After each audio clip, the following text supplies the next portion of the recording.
بھارتی چیف نہ جانے کس دنیا میں رہتے ہیں۔ 48 گھنٹے تک جنگی طیارے ٹیک آف نہ کروانے والی فوج کے چیف آف ڈیفنس نے حیران کن انکشاف بھی کیا ہے کہ پاکستان نے جنگ بندی کے لیے فون کیا۔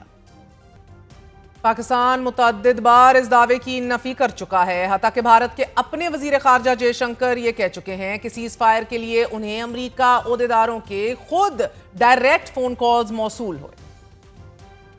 مجھے مکمل یقین ہے کہ بھارتی چیف آف ڈیفنس اور بھارتی وزیر خارجہ کے درمیان بات چیت مکمل طور پر بند ہے، اور یہی وجہ ہے کہ بھارتی چیف آف ڈیفنس کو یہ نہیں پتا کہ سیز فائر امریکہ کے کہنے پر کیا گیا۔ کاش بھارتی چیف آف ڈیفنس اس سوال کا بھی جواب دے دیتے۔ امریکی صدر بار بار سیز فائر کروانے کا اعلان کیوں کرتے ہیں؟ 10ویں بار کر چکے ہیں، اور بھارتی سرکار کچھ بولتی کیوں نہیں ہے؟ بھارت میں بہرحال آج بھی یہ سوال پوچھا جا رہا ہے کہ سیز فائر آخر امریکہ نے کیوں کرایا؟ بھارتی سرکار خاموش کیوں ہے؟ مودی بھارتی عوام کو دوستی اور یارانے کی جو فلم دکھا رہی تھی، اس کا نام دراصل جانی دشمن ہے۔ بھارتی ڈیفنس چیف نے لیکچر کے دوران بھارتی وزیر اعظم مودی کے ایک بیان کی بھی جزوی نفی کر دی ہے۔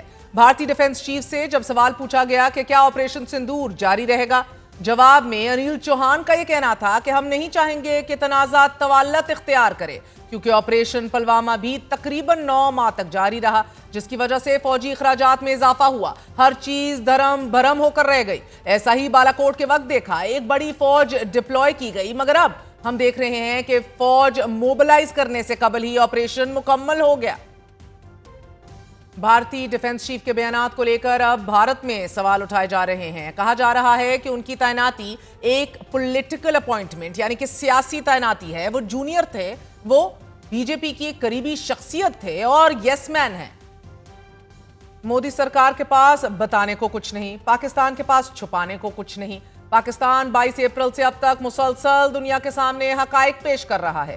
6 بھارتی طیارے گرائے جانے سے لے کر آج تک بھارت مسلسل جھوٹ بول رہا ہے، اور پاکستانی حکام مسلسل ان جھوٹوں پر سچ کا وار کر رہے ہیں۔ Chairman joint chief of staff committee general Sahir Shamshad Mirza نے ایک اور بھارتی پروپیگنڈے اور جھوٹ کو بے نقاب کیا ہے۔ بھارتی میڈیا اور ریاست مسلسل پروپیگنڈا کر رہی ہے کہ پاکستان اور بھارت کے درمیان حالیہ جنگ میں پاکستان کو چین کی مدد حاصل تھی۔ پاکستان سے تو ہم لڑے ہی نہیں، ہم تو چین سے لڑے۔ جنرل صاحب نے بی بی سی کو انٹرویو دیتے ہوئے یہ واضح کیا ہے کہ بھارت کے ساتھ 96 گھنٹوں پر مشتمل حالیہ تنازع کے دوران پاکستان نے مکمل طور پر اپنی اندرونی کیپیبلٹیز اور صلاحیتوں پر انحصار کیا۔ کسی بھی بیرونی مدد کی ضرورت محسوس ہوئی، نہ ہی کوئی مدد حاصل کی گئی۔ امریکہ بھارت تعلقات اور پاکستان بھارت جنگ کے تناظر میں بھارت میں اب اپوزیشن مودی سرکار سے مطالبہ کر رہی ہے کہ سرنڈر کرنے کی بجائے پارلیمنٹ کا اسپیشل سیشن بلایا جائے۔ پارلیمان کی 16 پارٹیز نے مودی سرکار کو خط لکھ کر مطالبہ کر دیا ہے کہ کانگریس سربراہ راہل گاندھی مودی کو سرنڈر مودی کا نام دے رہے ہیں، پوچھ رہے ہیں کہ کیا بھارت میں اڈانی کے علاوہ کوئی بزنس مین نہیں موجود؟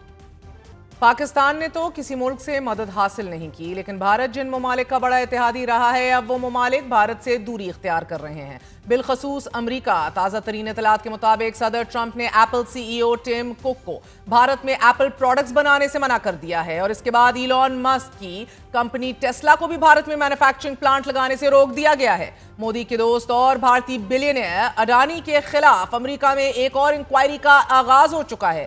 روس بھارت دفاعی ڈیل کو لے کر امریکی سیکرٹری کامرس کا یہ کہنا ہے کہ یہ ڈیل امریکہ کو بالکل پسند نہیں آئے گی۔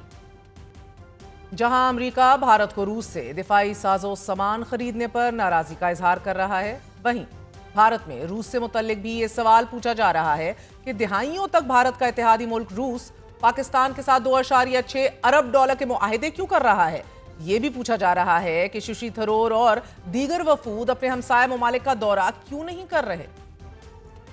اپوزیشن کے مودی سرنڈر کے تانوں کے بیچ میں کینیڈا میں ہونے والے G7 سربراہی اجلاس میں شرکت کے لیے مودی کو ابھی تک کوئی دعوت نامہ بھی موصول نہیں ہوا، نہ ہی بھیجا جائے گا۔ گزشتہ 6 برسوں میں یہ پہلا موقع ہوگا ناظرین کہ جب بھارتی وزیر اعظم مودی G7 سربراہی اجلاس میں شرکت نہیں کر سکیں گے۔ ماہرین کے مطابق دعوت نامہ نہ بھیجنے کی وجہ کینیڈا میں بھارتی ریاست کی سرپرستی میں کی جانے والی وہ دہشت گردی ہے کہ جس میں رو نے سکھ رہنما قیادت کو نشانہ بنایا، اور جس حوالے سے تمام تر ایکسپوزے کینیڈا نے اور کینیڈا کی انتظامیہ اور حکومت نے خود کیا۔ ایک وقفہ لیتے ہیں، وقفے کے بعد